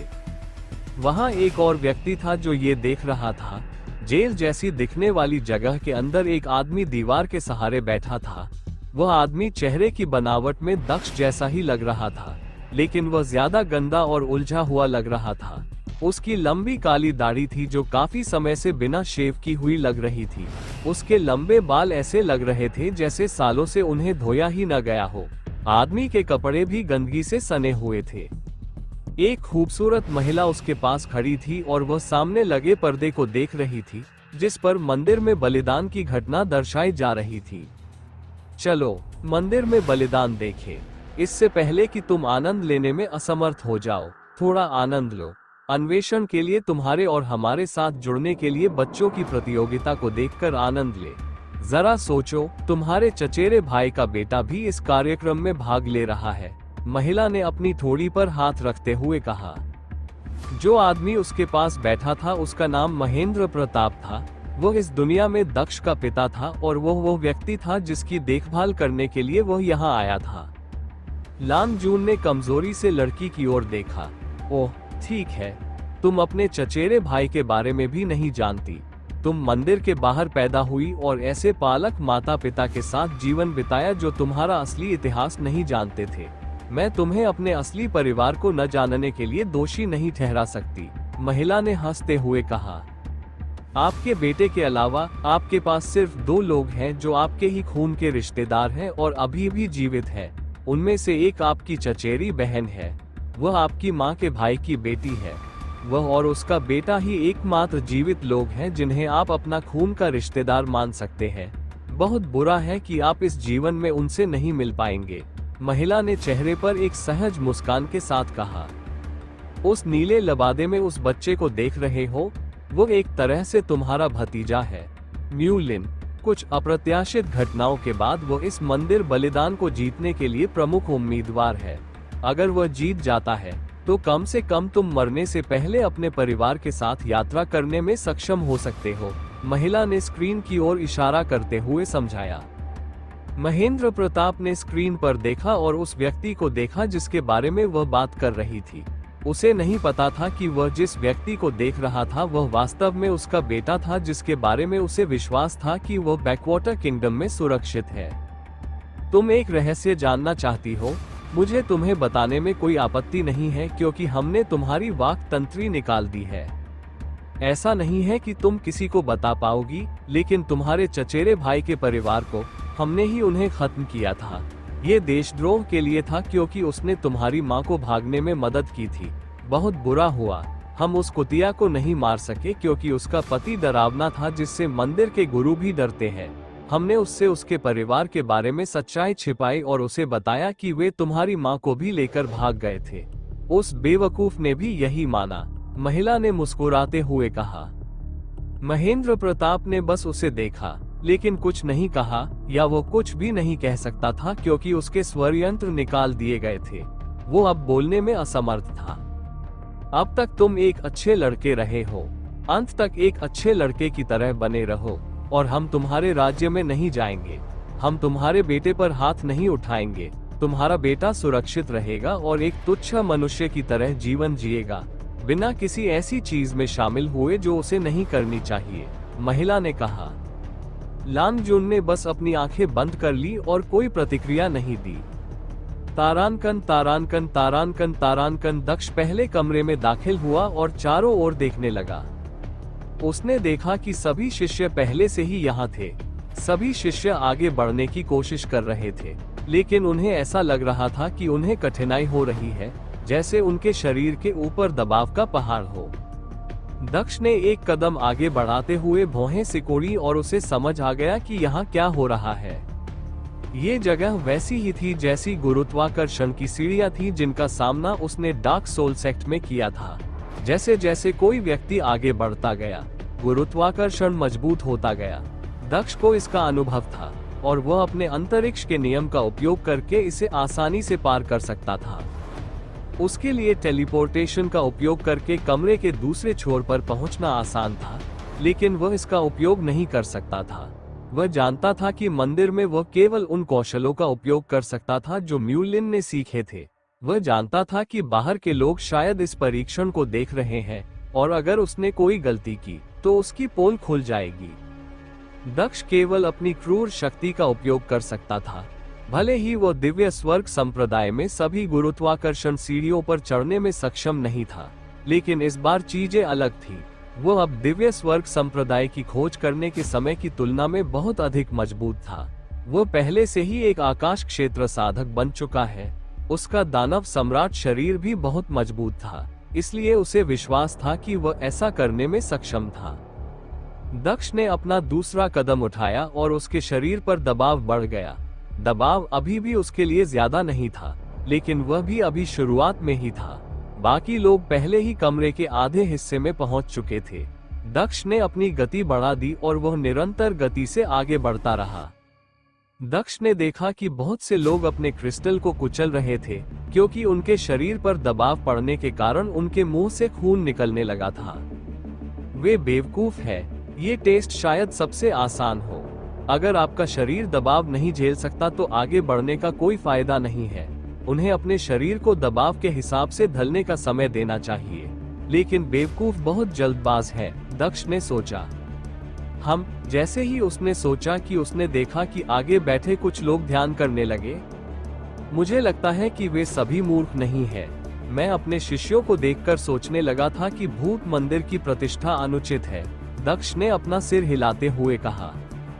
वो चलते रहे, जबकि लोग आगे चल रहे लोगों का अनुसरण करने लगे और जब उन्हें लगा कि उनकी सीमा समाप्त हो गई है, तो वे बैठने लगे। दूसरी ओर दक्ष चलता रहा और जल्द ही वह बचे हुए आधे शिष्यों से आगे निकल गया। वो अभी भी किसी परेशानी में नहीं दिख रहा था। दक्ष इस कमरे के 70% हिस्से से पहले ही गुजर चुका था। हालांकि उस पर दबाव था, लेकिन दबाव अभी भी उसे घुटनों के बल बैठने के लिए पर्याप्त नहीं था, जबकि उसका दानव सम्राट शरीर पूरी तरह से काम कर रहा था। ये जगह गुरुत्वाकर्षण सीढ़ियों की तरह पार करना उतना मुश्किल नहीं है। मुझे ऐसा लगता है कि मैं बिना आराम किए भी कमरे को पार कर सकता हूँ। इससे मुझे कुछ परेशानी से बचने में मदद मिलेगी, लेकिन क्या मुझे ऐसा करना चाहिए? बाहर हर कोई मुझे देख रहा होगा, दक्ष ने भौहें सिकोड़ते हुए सोचा। जो भी हो, मैं उनके बारे में चिंता नहीं करने वाला। म्यूलिन को एक महान प्रतिभाशाली व्यक्ति माना जाता था और उसने अपनी सारी प्रतिभाएं उनकी नजरों में वापस पा ली है। ये किसी ऐसे व्यक्ति के लिए मुश्किल नहीं होना चाहिए जो अपनी प्रतिभा को पुनः प्राप्त करके उन्हें इतना चौंका सकता है, जब तक कि वह ऐसा व्यक्ति न हो जिसकी तुलना पूरे भूत मंदिर में कोई न कर सके। इससे मुझे कुछ छूट मिलनी चाहिए। समय बर्बाद करने की कोई जरूरत नहीं है, दक्ष ने चलते हुए सोचा। सामने वाले लोग अलग अलग साधना के संप्रदाय के प्रतिभाशाली शिष्य थे। कमरा हर किसी को अलग अलग तरह से प्रभावित करने के लिए बनाया गया था, जिससे स्पेक्ट्रम पर सभी के लिए एक जैसी मुश्किलें पैदा हुई। चूंकि उनकी साधना उच्च थी, इसलिए उन्हें गुरुत्वाकर्षण का ज्यादा सामना करना पड़ा। हालांकि दक्ष उनमें से ज्यादा मजबूत था, लेकिन ऐसा दूसरे कारकों की वजह से था। उसकी वास्तविक साधना केवल आकाश क्षेत्र के पहले चरण में थी, जो यहाँ मौजूद लोगों में सबसे निचले स्तर पर था। यहाँ तक कि मी येन भी आकाश क्षेत्र के चौथे चरण में थी और वो संप्रदाय की शीर्ष शिष्या भी नहीं थी। दक्ष को अभी तक ये पता नहीं था, लेकिन जब उसने कमरे में प्रवेश किया और शिष्यों को देखा, तो पाया कि कमरे में कुछ लोग गायब थे। वे लोग संप्रदाय के असली शीर्ष शिष्य थे जो पहले ही कमरे से गुजर चुके थे। वांग जुन और मी यून अभी भी यहाँ प्रतीक्षा कर रहे थे, क्योंकि वे अपने शरीर को गुरुत्वाकर्षण के अनुकूल ढाल रहे थे। वांग जुन ध्यान की मुद्रा में शांति से सांस ले रही थी। मी येन की साधना कम थी, फिर भी वह आश्चर्यजनक रूप से वांग जुन के ठीक बगल में बैठी थी। ये स्पष्ट नहीं था कि मी येन वास्तव में अपनी साधना से ज्यादा शक्तिशाली थी या वांग जुन जानबूझकर मी येन के साथ बैठा था, जबकि उसके पास ज्यादा दूर तक यात्रा करने की क्षमता थी। वांग जुन ने अचानक दक्ष को अपने पास से गुजरते हुए देखा। उसका चेहरा गुस्से से तमतमा उठा, क्योंकि उसे याद आया कि बाहर उनकी बहस हुई थी और कैसे दक्ष ने उसका अपमान किया था। मी येन ने दक्ष को भी उनके पास से गुजरते देखा। दक्ष को पसीना भी नहीं आ रहा था, मानो वो किसी परेशानी में नहीं था। वह भी खड़ी हो गई। वांग जुन ने भी वैसा ही किया और वे चलते रहे। उनके शरीर पहले से ही इस जगह के दबाव के अनुकूल हो चुके थे। क्या तुम लोग मुझे पकड़ने की कोशिश कर रहे हो? दक्ष ने सोचा और उसने चेहरे पर एक हल्की मुस्कान के साथ वांग जुन और मी यिन की ओर देखा। वो उन्हें अनदेखा करते हुए कमरे के अंत तक पहुंचा और दरवाजे से बाहर निकल गया। वांग जुन को ऐसा लग रहा था कि जैसे उसे दरवाजे से कुछ मीटर की दूरी पर ही मुश्किल हो रही थी। वह एक बच्चे द्वारा पीछे छोड़े जाने की शर्म को बर्दाश्त नहीं कर पा रहा था, क्योंकि वह खुद को मजबूर कर रहा था, लेकिन वह ऐसा नहीं कर सका और अपने घुटनों पर बैठ गया। मी यान ने उसे पकड़ लिया और बैठने में उसकी मदद की। ये बेवकूफ है, वो सुरक्षित रूप से कमरे को पार भी नहीं कर सकता, फिर भी वो खुद को मजबूर करता है। जो भी हो, मैं भी यही इंतजार करूंगी। मैं बहुत ज्यादा ध्यान आकर्षित नहीं करना चाहती, मी यिन ने वांग जुन के पास बैठते हुए सोचा। तारानकन तारानकन तारानकन तारानकन। दक्ष एक गलियारे में दाखिल हुआ जो सैकड़ों मीटर लंबा लग रहा था। दक्ष के अनुसार लंबे रास्ते के दोनों ओर दरवाजे थे और प्रत्येक दरवाजा संभवतः किसी स्थान से जुड़ा हुआ था। उसके अलावा उसे यहाँ कोई और नजर नहीं आया। वह बाईं ओर पहले दरवाजे की ओर चला गया, जो सफेद रंग का था और उस पर ज्वाला का प्रतीक बना हुआ था। दक्ष ने दरवाजा खोला। क्या वो अग्नि परीक्षण के द्वार में प्रवेश करने जा रहा है? लोग हमेशा पहले कुछ दरवाजों में से ही प्रवेश करते हैं, क्योंकि वे जल्दी में होते हैं और उन्हें यह नहीं पता होता कि पहले कुछ दरवाजे स्वयं बहुत खतरनाक है, मंदिर के पुजारी ने आह भरते हुए कहा। ऐसा लगता है कि अगर वो उस कमरे में प्रवेश करता है तो उसे बचाने का समय निकट है, उसने अपनी बाहें मोड़ते हुए कहा। मृत्यु भवन के बाहर स्क्रीन पर वर्तमान में उस व्यक्ति को दिखाया जा रहा था जो संप्रदाय का शीर्ष शिष्य था, लेकिन स्क्रीन विभिन्न शिष्यों के बीच बदलती रही और कभी कभी दक्ष को भी दिखाया गया।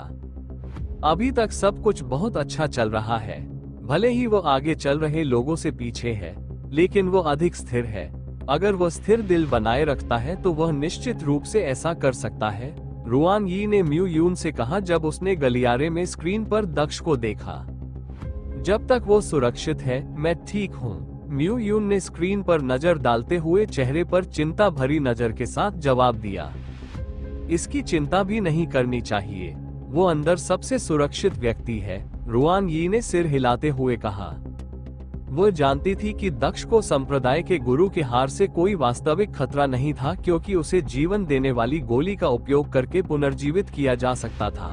दूसरी ओर अन्य शिष्यों के मरने का खतरा अधिक था, क्योंकि उन्हें पुनर्जीवित करना असंभव था, यहाँ तक कि जीवन देने वाली गोलियों की मदद से भी। उसके जीतने का कोई मौका नहीं है। मुझे अभी भी समझ नहीं आया कि आपने उसे इस खतरनाक मुकदमे में क्यों शामिल होने के लिए चुना। एल्डर यू, आपने भी इसके खिलाफ कुछ नहीं कहा। आपको एल्डर रुआन की इस पागलपन को रोकना चाहिए था, वह आपके बच्चे की जान को खतरे में डाल रही है, एल्डर फू मिन ने कहा। वो वांग जुन और मी यिन की गुरु थी। एल्डर मिन, आपको अपने उम्मीदवारों पर ज्यादा ध्यान देना चाहिए। वे अभी तक पहले कमरे से बाहर भी नहीं निकले हैं, और आप यहाँ उन लोगों के बारे में बात करने आए हैं जो उस कमरे से गुजर चुके हैं। क्या आपको पता है कि यह कितना मूर्खतापूर्ण लगता है? रुआन यी ने आंखें घुमाते हुए कहा। तुम, एल्डर फू मिन जवाब सुनकर दंग रह गई और उनका चेहरा गुस्से से लाल हो गया। उन्होंने कहा, ये तो बस शुरुआत है, अभी निर्णय लेने का सही समय नहीं है, मेरे उम्मीदवार जीतेंगे। ओह, तो फिर तुम यहाँ म्यू लिन को क्यों जज कर रही थी जबकि वह तुम्हारे उम्मीदवारों से आगे था? तुम एक एल्डर के लिए खुद का बहुत विरोध करती हो। क्या तुम्हें यकीन है कि तुम बीमार या कुछ और नहीं हो? रुआन यी ने फू मिन की आंखों में सीधे देखते हुए पूछा। मेरे पास आपसे बात करने का समय नहीं है, एल्डर फू मिन ने कहा, और उसने जवाब देने से इनकार कर दिया और स्क्रीन की ओर देखने लगी। तारानकन तारानकन तारानकन तारानकन। मंदिर के स्वामी अपनी जगह पर मंदिर बलिदान देख रहे थे।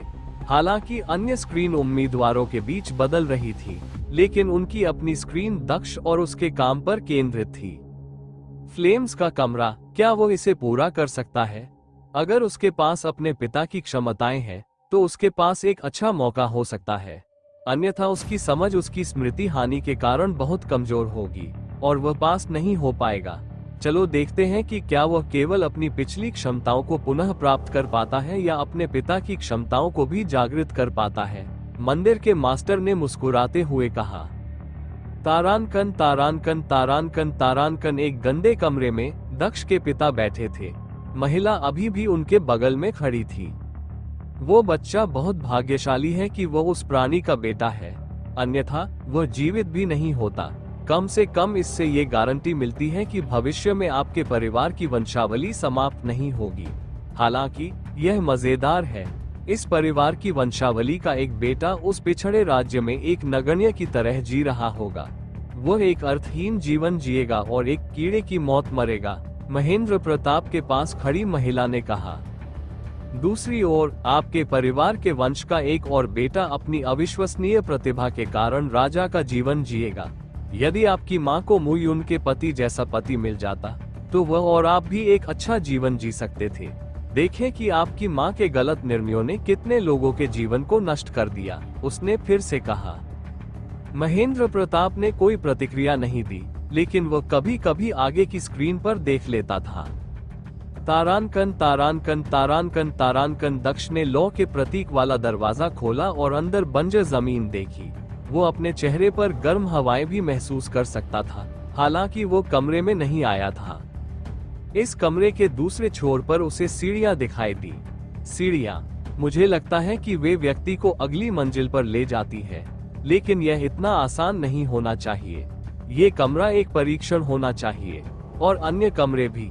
मुझे अन्य कमरों में जाकर देखना चाहिए कि उनके अंदर क्या है, दक्ष ने। यदि आप हमारे वीडियो को सोशल मीडिया पर उपयोग करना चाहते हैं तो आप इसका उपयोग कर सकते हैं। हमें कोई समस्या नहीं है। हमारे नोबल ऑफ किंग चैनल को सब्सक्राइब करें और लाइक करें, शेयर करें। दरवाजा बंद करते हुए कहा।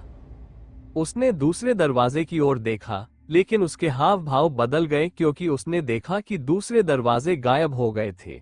इस गलियारे में सिर्फ एक दरवाजा बचा था और वह दरवाजा दक्ष के ठीक सामने था, जिस पर लौ का प्रतीक था। मुझे लगता है कि जब मैंने ये दरवाजा खोला तो बाकी सभी दरवाजे गायब हो गए।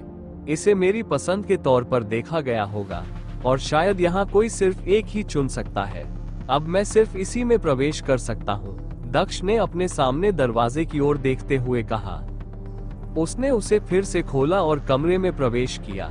जैसे ही वो कमरे में दाखिल हुआ, उसने महसूस किया कि उसकी त्वचा जल रही है, मानो हजारों ज्वाला शैतान उसके शरीर को जलाकर राख कर देना चाहते हो।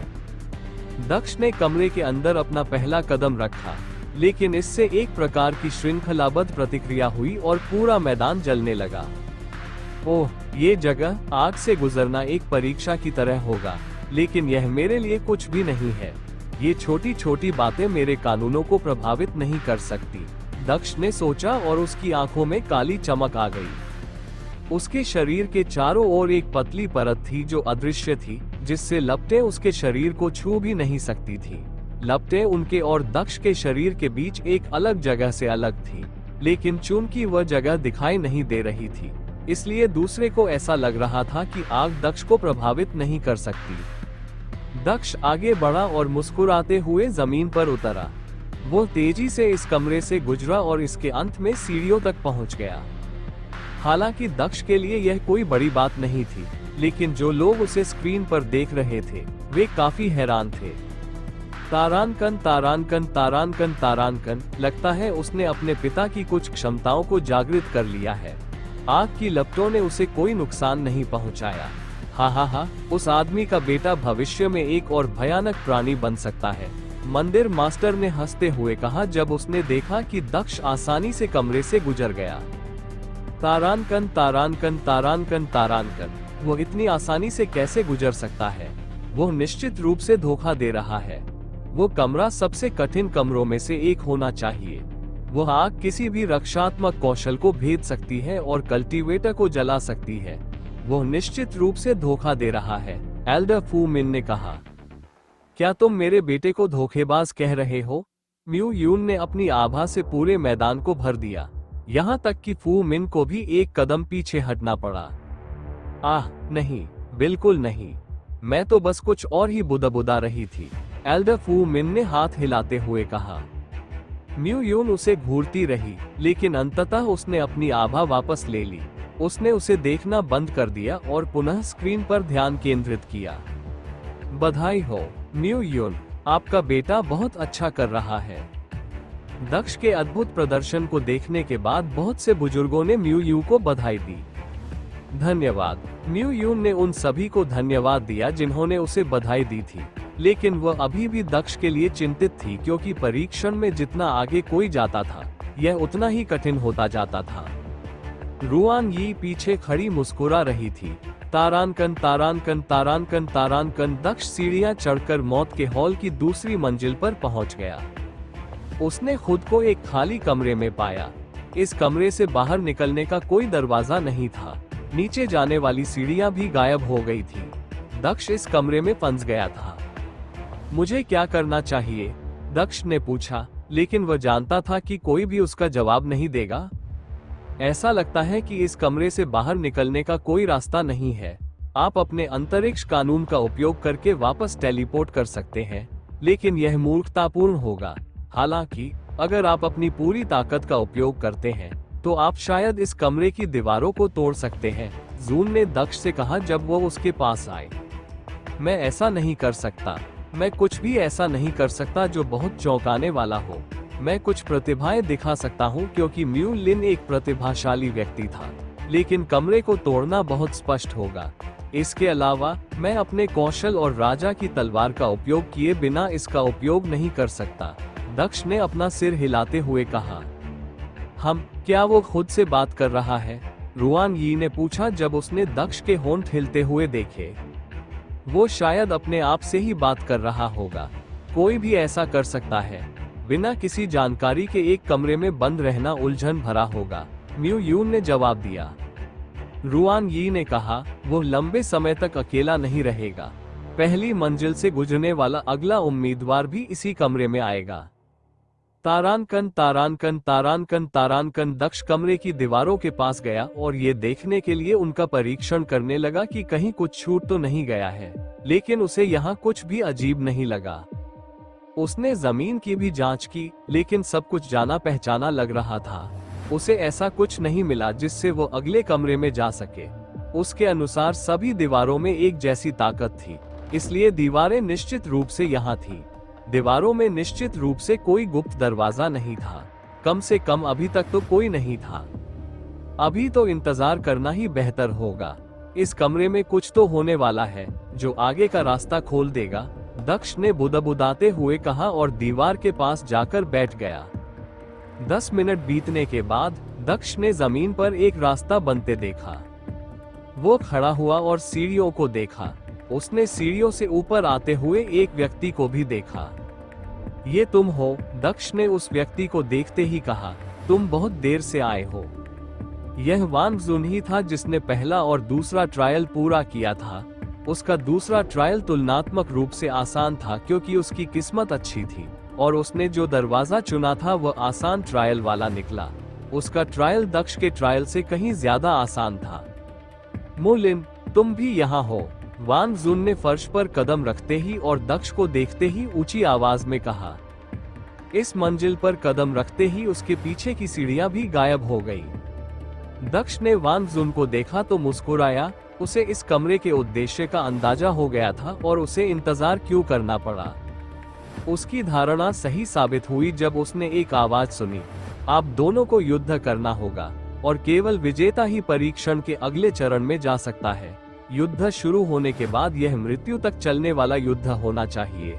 आप दोनों के पास इस युद्ध को बिना लड़े छोड़ने का एक मौका है, और वह है कि आप में से कोई एक अपने बच निकले क्रिस्टल को कुचल दे और परीक्षण छोड़ दे। यदि कोई भी क्रिस्टल को नहीं कुचलता है तो युद्ध शुरू हो जाएगा और दरवाजा तभी खुलेगा जब आप में से कोई एक मर जाएगा। पूरे कमरे में एक आवाज गूंज उठी जो मंदिर के पुजारी की आवाज जैसी लग रही थी। तुमने आवाज सुनी, जल्दी करो और अपने क्रिस्टल को कुचल दो, वांग जुन ने दक्ष से कहा। ओह, आपको ऐसा क्यों लगता है कि मैं ही अपने क्रिस्टल को कुचलूंगा? अगर आपको इतनी जल्दी है तो आप खुद ही कर लो, दक्ष ने सहजता से जवाब दिया, तुम कमीने, क्या तुम नहीं जानते कि अगर तुम ऐसा नहीं करोगे तो तुम मर जाओगे? एक बार जब लड़ाई शुरू हो जाएगी तो मुझे तुम्हें मारना होगा। अगर तुम सच में मरना चाहते हो तो मुझे तुम्हें मारने में कोई आपत्ति नहीं है। अगर तुम यही चाहते हो तो क्रिस्टल को मत कुचलना। वांग जुन ने दक्ष को चेतावनी देते हुए गरजते हुए कहा, चिंता मत करो, मैं वैसे भी क्रिस्टल को कुचलने वाला नहीं था।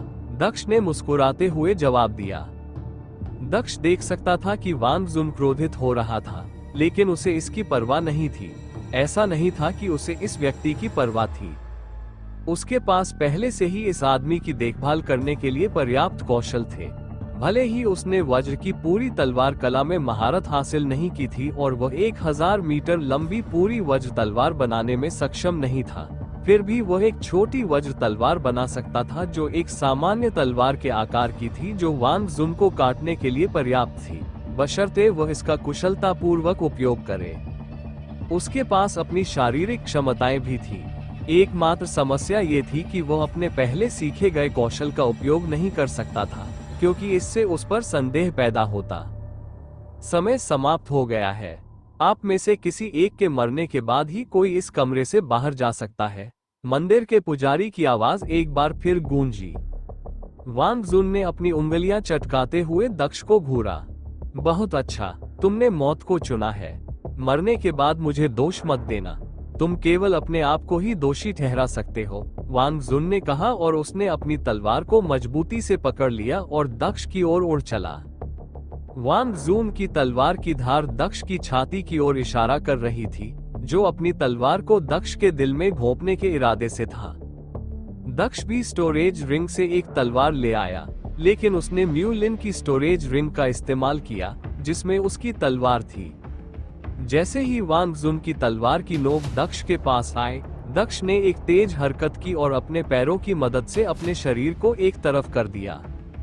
वांग जुन ने इस पर दृढ़ता से प्रतिक्रिया व्यक्त की और अपनी तलवार की दिशा बदल दी और उसने अपनी तलवार दक्ष की गर्दन की ओर घुमा दी। दक्ष ने अपनी तलवार ऊपर की ओर बढ़ाई और वांग जुन की तलवार को काट दिया, लेकिन वह रुका नहीं। उसने भी अपना बायां हाथ आगे बढ़ाया और वांग जुन का हाथ पकड़ लिया, जिसने तलवार पकड़ रखी थी। उसने पूरी ताकत से वांग जुन की छाती पर लात मारी। उसके वार से पीठ पर दबाव पड़ा, लेकिन दक्ष ने उसका हाथ पकड़ रखा था, जिससे वांग जुन पीछे नहीं हट सका। टक्कर के कारण वांग जुन का सीना धंस गया और उसके पैर ऊपर की ओर उड़ गए। वांग जुन ने खांसते हुए मुंह से खून निकाला, लेकिन फिर भी वह मौत की लड़ाई के बारे में नहीं भूला। वह जानता था कि अगर उसने दक्ष को नहीं मारा तो वही मरेगा। उसके पास कोई दूसरा विकल्प नहीं था। ये करो या मरो की लड़ाई थी। उन्होंने अपनी चोटों को नजरअंदाज करते हुए दूसरे हाथ पर मुट्ठी बांधी और मार्शल स्किल का इस्तेमाल किया। उसने दक्ष के चेहरे की ओर मुक्का मारा। ऐसा लग रहा था कि उसकी मुक्का उसके कौशल के कारण लगी थी। उसकी पहली मुक्का की गति भी तेज थी, लेकिन दक्ष को पहले ही पता चल गया था कि वह कौशल का इस्तेमाल करेगा। दक्ष ने समय रहते पीछे छलांग लगाकर कौशल को चकमा दिया, लेकिन ये पर्याप्त नहीं था। भले ही दक्ष वांग जुन की मुट्ठी की पहुंच से बाहर था, फिर भी वह पहले जैसा नहीं था। क्या तुमने सोचा था कि तुम मेरे कौशल को चकमा दे सकते हो क्योंकि उसने मेरी मुट्ठी को चकमा दे दिया? वांग जुन ने दक्ष को घूरते हुए कहा। दक्ष देख सकता था कि गुस्से के कारण वांग जुन अपनी तर्क शक्ति खो चुका था, लेकिन उसके पास कुछ और सोचने का समय नहीं था, क्योंकि उसने देखा कि भले ही वांग जुन की मुट्ठी रुक गई थी, लेकिन उसकी मुट्ठी पर जल रही लपटें अभी भी दक्ष का पीछा कर रही थी। दक्ष ने अपनी तलवार से वार किया, जो एक अर्थ ग्रेड आर्टिफैक्ट थी, जिससे हमले को तितर बितर करने के लिए उसे आधा करने की उम्मीद थी, लेकिन उस लपट को आधा करने के बाद भी लपटें नहीं फैली।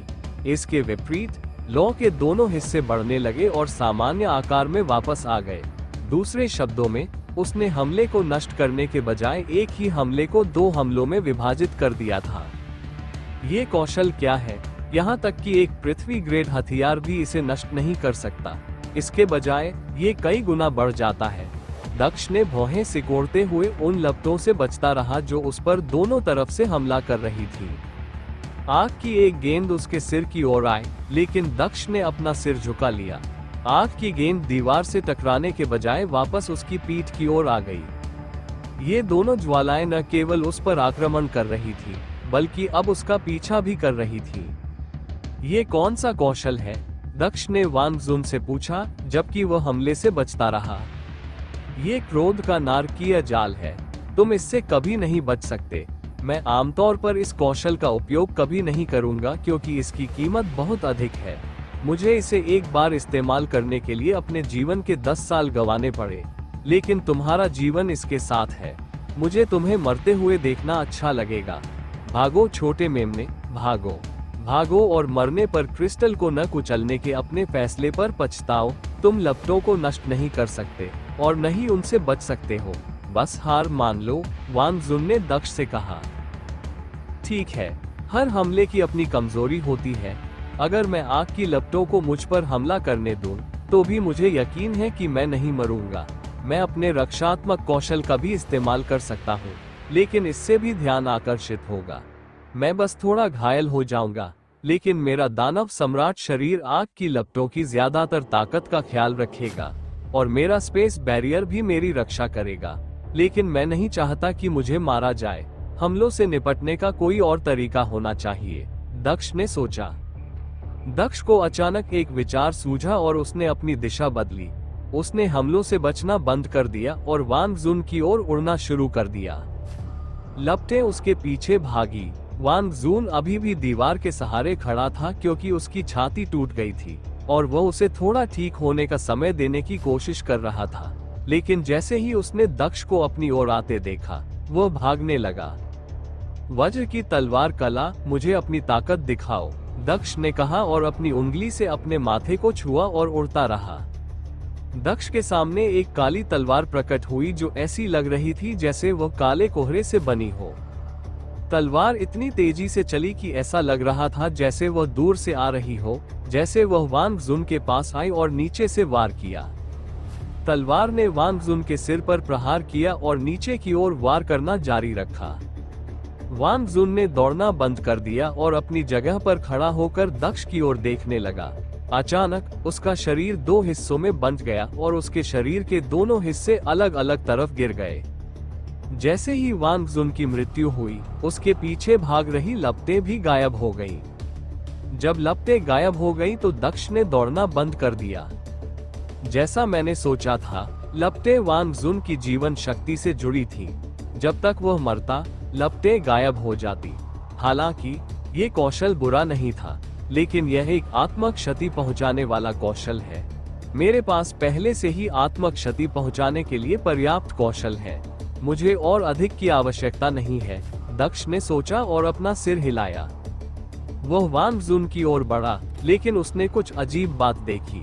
ऐसा लगा जैसे उसने वांग जुन के शरीर के चारों ओर कोई अजीब शक्ति देखी हो। क्या यह आत्मा के नष्ट होने की प्रक्रिया है? यही तो उन्हें कहना चाहिए, दक्ष ने बड़बड़ाते हुए कहा। उसने देखा कि कमरे के अंदर एक दरवाजे जैसा आकार दिखाई दे रहा है। दक्ष ने वांग जुन के शरीर को पीछे छोड़ दिया और नए दरवाजे के आकार के उद्घाटन में प्रवेश किया। दक्ष वांग जुन के शव को लेकर कमरे से बाहर निकल गया। हालांकि मौत के हॉल के अंदर का माहौल शांत था, लेकिन बाहर का माहौल बहुत शोरगुल वाला था। क्या मैंने सचमुच म्यू लिन को वांग जुन को मारते देखा? ये कैसे संभव है? मैं खुद को नहीं समझ पा रहा हूँ। क्या यह वो व्यक्ति नहीं है जिसके पास कोई प्रतिभा नहीं थी और जो आगे नहीं बढ़ सका? वह वांग जुन को कैसे हरा सकता है, जो साधना में उससे कहीं अधिक शक्तिशाली है? ये तो बहुत चौंकाने वाली बात है। म्यू लिन पृथ्वी क्षेत्र के शिखर पर भी नहीं है, जबकि वांग जुन आकाश क्षेत्र के मध्य में है। यह असंभव होना चाहिए। लोग इस बात को लेकर भ्रमित थे कि दक्ष ने वांग जुन को क्यों मारा। जो लोग कुछ भी नहीं समझ पाए, उनमें से ज्यादातर शिष्य थे, क्योंकि एल्डर्स को म्यू लिन के इतिहास के बारे में कुछ बातें पता थी। फिर भी शिष्यों ने उसे सिर्फ एक बेकार साधक के रूप में देखा जो उन्हें याद है कि आगे नहीं बढ़ सका। क्या ये हो सकता है कि म्यू लिन धोखा दे रहा था? शिष्यों में से एक ने चेहरे पर संदिग्ध भाव से पूछा। शश, क्या तुम मरना चाहते हो? क्या तुम वहां एल्डर यून को खड़े नहीं देख रहे हो? जब तक तुम सच में मरना नहीं चाहते तब तक इस तरह के सवाल मत उठाओ। उसके दोस्तों ने तुरंत जवाब दिया और उसने अपना मुंह बंद कर लिया। इसके अलावा डेथ हॉल में धोखा देना असंभव है। मंदिर का पुजारी अंदर खड़ा है, घटना पर नजर रख रहा है, घटना उसकी निगरानी में है। कोई भी अंदर धोखा नहीं कर सकता, खासकर उसकी आंखों के सामने। उसने अपने दोस्त के कान में फुसफुसाया, जिसने संदेह जताया था। तारानकन तारानकन तारानकन तारानकन। जो बुजुर्ग लोग ये सब देख रहे थे, वे भी ये देखकर आश्चर्यचकित हो गए। क्या ये हो सकता है कि वह ठीक हो गया है? कुछ बुजुर्गों ने बिंदुओं को जोड़ना शुरू कर दिया। एल्डर म्यू के बेटे के ठीक होने की खबर अभी तक संप्रदाय में नहीं फैली थी। केवल मंदिर के गुरु, मंदिर के पुजारी और कुछ बुजुर्गों को ही इसके बारे में पता था। लेकिन दक्ष के प्रदर्शन को देखने के बाद अधिकांश लोगों को कुछ बातें समझ में आने लगी थी। वे पहले से ही सशंकित थे जब उन्होंने देखा कि दक्ष ने पहले 2 ट्रायल इतनी तेजी से पूरे कर लिए, लेकिन अब जब दक्ष ने अपना युद्ध कौशल दिखाया तो उन्हें और भी अधिक यकीन हो गया। बड़े युन, क्या ऐसा हो सकता है कि आपके बेटे ने अपनी प्रतिभा पुनः प्राप्त कर ली है? बुजुर्गों में से एक ने सीधे पूछने का फैसला किया। हाँ, एल्डर म्यू युन ने मुस्कुराते हुए जवाब दिया। वह जानती थी कि आज की घटना के बाद वह इसे किसी भी तरह से छिपा नहीं सकती थी, और उसने ऐसा करने की कोशिश भी नहीं की। वह जानती थी कि बुजुर्गों को संप्रदाय में उसके बेटे के महत्व के बारे में पहले से ही पता है, और वे उसे नुकसान पहुंचाने की कोशिश नहीं करेंगे। अद्भुत है, बधाई हो एल्डर युन, आपका बेटा ठीक हो गया है। बधाई हो, बधाई। संप्रदाय बहुत भाग्यशाली है कि वो ठीक हो गया। अधिकांश बुजुर्ग म्यू युन को बधाई दे रहे थे, लेकिन कुछ बुजुर्ग चुप थे। उनमें से एक बुजुर्ग फू मिन थी, जिनका मुंह खुला हुआ था। मैंने सुना है कि आपका बेटा कुछ समय पहले घायल हो गया था, उसके बाद उसने अपनी याददाश्त खो दी। क्या ऐसा हो सकता है कि उसके बाद वह ठीक हो गया हो? बुजुर्गों में से एक ने म्यू युन से पूछा। ऐसा ही लगता है, म्यू युन ने सिर हिलाते हुए जवाब दिया। अद्भुत है, दुनिया रहस्यमय तरीके से काम करती है। ये बहुत आश्चर्यजनक है कि कैसे एक त्रासदी एक आशीर्वाद बन गई, एल्डर ने मुस्कुराते हुए कहा। वास्तव में, अन्य बुजुर्गों ने सहमति जताते हुए अपना सिर हिलाया। तारानकन तारानकन तारानकन तारानकन तारानकन। जिस ग्रह पर दक्ष वर्तमान में था, उससे बहुत दूर एक और ग्रह मौजूद था जिसे ओरान ग्रह कहा जाता था। यह एक ऐसा ग्रह था जिस पर ज्यादातर मनुष्य और जानवर रहते थे, बिल्कुल दक्ष के ग्रह की तरह। हालांकि दुनिया में एक अंतर था। दक्ष जिस ग्रह पर रहता था, उसके विपरीत इस ग्रह पर एक ही शासक का शासन था। इस दुनिया में कोई राज्य नहीं था, केवल एक ही साम्राज्य था, और सम्राट उस पर शासन करता था। वो सम्राट इस ग्रह पर सबसे शक्तिशाली प्राणी था, जो इस ग्रह पर साधना की सबसे बड़ी ऊंचाइयों तक पहुंच चुका था। हालांकि फिर भी वो अमर दुनिया के प्रवेश द्वार को खोलने के लिए योग्य नहीं था, क्योंकि उसकी साधना अभी भी कमजोर थी। हालांकि सम्राट अमर दुनिया में जाने के लिए पर्याप्त शक्तिशाली नहीं था, फिर भी उसका इस दुनिया में सर्वोच्च स्थान था। वो इस दुनिया के लोगों के लिए भगवान की तरह था, लेकिन अभी ये भगवान अपने घुटनों पर बैठा था, एक व्यक्ति के जूते चाट रहा था। उसका चेहरा सूजा हुआ था और खून बह रहा था। उसका बायां और दायां हाथ गायब था, जैसे कि उन्हें काट दिया गया हो। उसके कपड़े खून से सने हुए थे। घुटनों के बल बैठा व्यक्ति इस संसार का सम्राट था, जिसे सर्वोच्च प्राणी माना जाता था, लेकिन वह उस आदमी के सामने कुत्ते जैसा लग रहा था, जो लगभग 20 वर्ष का लग रहा था। उस युवक के बाल काले थे और आंखें काली थी। उसने एक काला लबादा पहना हुआ था, जो ऐसा लग रहा था कि ऐसी सामग्री से बना है जो इस दुनिया में मिलना असंभव है। कृपया मुझे माफ कर दीजिए, सम्राट ने युवक से कहा, और उसकी आंखें आंसुओं से भर गईं। माफ करूं? क्या तुम्हें कोई शर्म नहीं है, बेशर्म प्राणी? तुमने इस देवता के सामने राजा की तरह व्यवहार करने की हिम्मत की।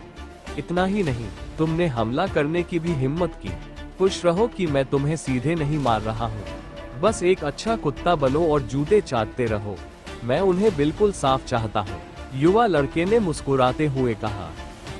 यहाँ तक कि मेरे पिता ने भी मुझ पर कभी हमला नहीं किया। फिर इस कूड़े के ग्रह पर किसी कीड़े ने कुछ बेवकूफी भरी चीजों के लिए मुझ पर हमला करने की हिम्मत कैसे की? अगर मुझे कीड़ों के खून से अपने हाथ गंदे होने की चिंता नहीं होती तो मैं तुम्हें अभी मार देता, उसने आगे कहा। इस कमरे में सिर्फ 2 लोग थे, सम्राट और काले बालों वाला युवक। बाकी लोगों को बाहर रखने के लिए मुख्य प्रवेश द्वार भी बंद कर दिया गया था। काले बालों वाला आदमी अपनी आंखें बंद करके सिंहासन के मुलायम गद्दे पर अपनी पीठ टिकाकर आराम से बैठा हुआ आनंद ले रहा था। तो तुमने मुझे पा लिया, काले बालों वाले आदमी ने आंखें खोलकर अपनी बाईं ओर देखते हुए कहा। वहां एक अधेड़ उम्र का आदमी खड़ा था जिसकी पीठ पर कछुए का खोल था। उस आदमी के बाल भी काले थे। महाराज, कबीले का सरदार आपको हर जगह ढूंढ रहा है। उसने कबीले के सदस्यों को आपको ढूंढने के लिए दुनिया भर में भेजा है। कृपया वापस आ जाइए, उसे आपकी चिंता है, अधेड़ उम्र के आदमी ने कहा। अधेड़ उम्र का यह व्यक्ति ब्लैक टॉर्टोइस कबीले का सदस्य था, जो ऊपरी क्षेत्र में 9 देव पशु कबीलों में से एक था। ये युवा लड़का ब्लैक टॉर्टोइस कबीले का युवा मास्टर था, जो कुछ महीने पहले कबीले को छोड़कर बिना बताए दुनिया भर में घूमने चला गया था। काले कछुए कबीले के सरदार ने उस युवक को ढूंढने के लिए बहुत से लोगों को भेजा था, लेकिन वह युवक बहुत चालाक था और एक ही ग्रह पर लंबे समय तक नहीं रहता था। काफी लंबे समय के बाद काले कछुए के कबीले का कोई व्यक्ति अंततः उसे ढूंढने में सफल हो गया। क्या तुम मजाक कर रहे हो? वह बूढ़ा आदमी मेरे बारे में चिंतित है। मैं तो यह मानूंगा कि वह उस दुनिया के बारे में चिंतित है जिसे वह मानता है कि मैं नष्ट कर दूंगा। यही वह चीज है जिसकी चिंता वह बूढ़ा आदमी शुरू से करता रहा है। मेरे आसपास के लोग उस बूढ़े आदमी को जो करना है करने दो, मैं वापस नहीं आऊंगा, काले बालों वाले लड़के ने सिर हिलाते हुए कहा। उसने इस दुनिया के बादशाह के सिर पर लात मारी और उसे पीछे की ओर उड़ा दिया। बादशाह कमरे की दीवार से टकरा गया। मैं इस दुनिया में नहीं खेल रहा हूँ, मैं जा रहा हूँ, युवक ने खड़े होते हुए कहा। महाराज, जाने की कोशिश मत करो, हमें मजबूर मत करो, अधेड़ उम्र के आदमी ने काले कछुए कबीले के राजकुमार के सामने खड़े होकर कहा। हमें कबीले के मालिक के आदेश का पालन करना होगा और आपको घर ले जाना होगा। मेरे रास्ते से हट जाओ, मेरे पास उस बूढ़े आदमी के लिए समय नहीं है और मैं तुम्हें चोट नहीं पहुंचाना चाहता, युवक ने डार्क टॉर्टोइस कबीले के मध्यम आयु वर्ग के व्यक्ति को देखते हुए कहा। मैं ज़ुवानवुकिन जब तक पूरे ब्रह्मांड का पता नहीं लगा लेता और कुछ मजा नहीं ले लेता, तब तक वापस नहीं जाऊंगा। युवक ज़ुवानवु कबीले से था, जो काले कछुए का शाही कबीला था। कबीले का मुखिया 9 देव जानवर राजाओं में से एक था, साथ ही सफेद बाघ राजा और ड्रैगन राजा भी थे। युवा मास्टर ज़ुवानवु, अगर मुझे कबीले के मास्टर से आदेश नहीं मिलते तो भी मैं आपके फैसले का सम्मान करता। माफी चाहता हूँ, लेकिन मैं आपको पीछे नहीं छोड़ूंगा। कृपया शांति से आइए, मध्यम आयु वर्ग के व्यक्ति ने कहा। और अगर मैं ऐसा न करूं? ज़ुवानवुकिन ने चेहरे पर एक मनोरंजक मुस्कान के साथ पूछा। तब तो मुझे आप पर बल प्रयोग करने के लिए बाध्य होना पड़ेगा, मध्यम आयु वर्ग के व्यक्ति ने कहा। क्या तुम सच में कह रहे हो कि तुम शाही वंश के किसी व्यक्ति पर हमला करोगे और मुझे घायल कर दोगे? ज़ुवानवुकिन ने भौहें सिकोड़ते हुए पूछा। नहीं, मैं तुम्हें चोट नहीं पहुंचाना चाहता, लेकिन तुम्हें चोट पहुंचाए बिना ले जाने के और भी कई तरीके हैं, अधेड़ उम्र के व्यक्ति ने अपना सिर हिलाते हुए कहा। ओहो, मुझे इस पर बहुत संदेह है, ज़ुवानवुकिन ने मुस्कुराते हुए कहा। वो दरवाजे की ओर जाने लगा, लेकिन अधेड़ उम्र का आदमी उसके सामने आया और अपना हाथ बढ़ाया। ज़ुवानवुकिन ने अपनी हरकत नहीं छोड़ी और उसे अपना हाथ पकड़ने दिया। अधेड़ उम्र के आदमी को लगा कि कुछ गड़बड़ है, यह इतना आसान नहीं होना चाहिए था जितना कि यह हो गया। ऐसा क्यों था कि युवक विरोध नहीं कर रहा था, लेकिन जब उसने ज़ुवानवुकिन के चेहरे पर मुस्कुराहट देखी तो उसके चेहरे का रंग बदल गया। वो भाग गया। यह एक क्लोन है, मध्यम आयु वर्ग के व्यक्ति ने भागने के लिए कहा, लेकिन इससे पहले कि वो बहुत दूर जा पाता, एक विस्फोट हुआ। विस्फोट ने पूरी दुनिया को हिलाकर रख दिया और उसे थर्रा दिया। इस ग्रह से शाही महल का नामो निशान मिट गया। इस विस्फोट में दुनिया के एकमात्र सम्राट के साथ साथ पूरा शाही परिवार भी मारा गया। उस ग्रह का भविष्य एक पल में बदल गया। आग बुझने के बाद एक धुंधली आकृति दिखाई देने लगी। उसके कपड़े अभी भी बरकरार थे और ऐसा नहीं लग रहा था कि वह आग से प्रभावित हुआ था। यह वो अधेड़ उम्र का आदमी था जो काले कछुए कबीले के युवा सरदार को अपने साथ ले जाने आया था। उस आदमी ने आकाश की ओर देखते हुए आह भरी। उसने अपने कार्यों से दूसरे ग्रह के भाग्य को प्रभावित किया। उफ, कुलपति वाकई बहुत परेशान होंगे। वह भी बच निकला। मध्यम आयु वर्ग के व्यक्ति ने बड़बड़ाते हुए कहा, तारानकन तारानकन तारानकन तारानकन। दूसरे ग्रह पर वापस दक्ष अभी भी मौत के हॉल में था। वो मंदिर में बलिदान की प्रक्रिया से गुजर रहा था। उसने अभी अभी वांग जुन से युद्ध समाप्त किया था और वह उस कमरे से निकलकर दूसरे कमरे में आ गया था। यदि आप हमारे वीडियो को सोशल मीडिया पर उपयोग करना चाहते हैं तो आप इसका उपयोग कर सकते हैं। हमें कोई समस्या नहीं है। हमारे नोबल ऑफ किंग चैनल को सब्सक्राइब करें और लाइक करें, शेयर करें। कमरे का फर्श रक्त लाल था जो कुछ चिपचिपा था, लेकिन बहुत ज्यादा नहीं। कमरा 30 मीटर लंबा और 20 मीटर चौड़ा था। कमरे में आत्माएं घूम रही थी जो दक्ष पर नजर रख रही थी। हमारे सवाल का जवाब दो। अचानक कमरे में एक आवाज गूंजी। दक्ष ने ये देखने के लिए इधर उधर देखा कि कौन बोल रहा है, लेकिन उसे आत्माओं के अलावा कोई नहीं मिला। हमारे सवालों का जवाब दो। आवाज फिर गूंजी। तुमने मुझसे कोई सवाल नहीं पूछा, दक्ष ने घोषणा की। हमारे सवालों का जवाब दो। आवाज ने फिर कहा। ये बेकार है, दक्ष ने अपना सिर हिलाते हुए कहा। उसने सामने की ओर देखा और कमरे के दूसरी तरफ दरवाजा देखा। लगता है कि यही निकास द्वार है, दक्ष ने बड़बड़ाते हुए कहा। वो एक कदम आगे बढ़ने ही वाला था कि उसने देखा कि उसके पीछे से कोई और उस कमरे में दाखिल हो रहा है। दक्ष ने देखा कि वो व्यक्ति उसी संप्रदाय का एक अन्य शिष्य था जो उसके साथ इस कार्यक्रम में भाग ले रहा था। हमारे सवालों का जवाब दो। कमरे में फिर से आवाज गूंजी। कौन सा सवाल?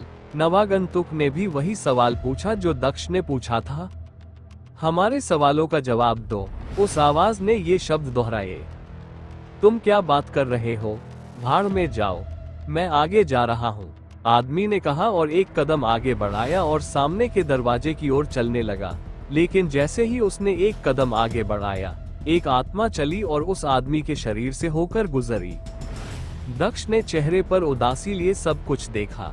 आत्मा के शरीर से बाहर निकलने के बाद आदमी का शरीर 2 हिस्सों में बंट गया और जमीन पर गिर गया। तो ये कमरा भी एक परीक्षण है। आत्माएं हथियार है और अगर मैं उन सवालों का जवाब दिए बिना चला गया तो वे मुझ पर हमला करेंगे। समस्या यह है कि मुझे सवाल ही नहीं पता कि मैं इसका जवाब कैसे दे सकता हूँ, दक्ष ने भौहें सिकोड़ते हुए कहा। भाड़ में जाओ। ऐसा नहीं है कि आत्माएं मुझे नुकसान पहुंचा सकती है। मैं उन्हें छू सकता हूं और उनकी पिटाई कर सकता हूं। वे मेरे शरीर में प्रवेश नहीं कर सकती और मुझे उसकी तरह नुकसान नहीं पहुंचा सकती, उसने कहा जब उसने उस आदमी का शव जमीन पर पड़ा देखा। हमारे प्रश्न का उत्तर दो। आवाज ने फिर कहा। तारानकन तारानकन तारानकन तारानकन। ये परीक्षण क्या है? मुझे इसके बारे में नहीं पता, बुजुर्गों में से एक ने मृत्यु के भवन के बाहर दक्ष को देखते हुए पूछा। कोई जानकारी नहीं, मुझे भी इसके बारे में कुछ नहीं पता, दूसरे बुजुर्ग ने जवाब दिया। यह क्या है? वो बिना सवाल किए कैसे जवाब दे सकता है? म्यू यू ने रुआन यी से पूछा जब वो भौचक्की हुई। मुझे भी इसके बारे में कुछ नहीं पता, रुआन यी ने सिर हिलाते हुए जवाब दिया। आह, ये तो उसे अंधाधुंध तरीके से लड़ने के लिए मजबूर करने जैसा है। हो सकता है कि वह इस परीक्षण से न गुजर पाए। यहीं पर उसकी यात्रा समाप्त होती है, एक अन्य बुजुर्ग ने कहा। हाँ, उम्मीद है कि वह कोई गलती नहीं करेगा। उसे उस क्रिस्टल को कुचल देना चाहिए और उस जगह को छोड़ देना चाहिए। ये यात्रा उसके लिए पहले ही समाप्त हो चुकी है। उसके जीवन को खतरे में डालने का कोई कारण नहीं है। तारानकन तारानकन तारानकन तारानकन तारानकन। पहले मेरे उत्तर पर प्रश्न करो।